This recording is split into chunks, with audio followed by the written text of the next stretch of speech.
Khammam లకారం tank bund సమీపంలోని royal grand రెస్టారెంట్లో కస్టమర్కు వడ్డించిన బిర్యానీలో చనిపోయిన బొద్దింక కనిపించింది.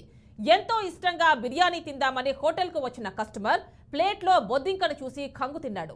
సగం బిర్యానీ తిన్న తర్వాత ప్లేట్లో చనిపోయిన బొద్దింక కనిపించింది. వెయిటర్లను పిలిచిన కస్టమర్ వారికి బొద్దింకను చూపించి సీరియస్ అయ్యాడు. మరోసారి తప్పు జరగకుండా చూస్తామని కస్టమర్లను సిబ్బంది బ్రతిమాలాడారు. హోటళ్లను తనిఖీ చేసి సీజ్ చేయాలని నగరవాసులు డిమాండ్ చేస్తున్నారు.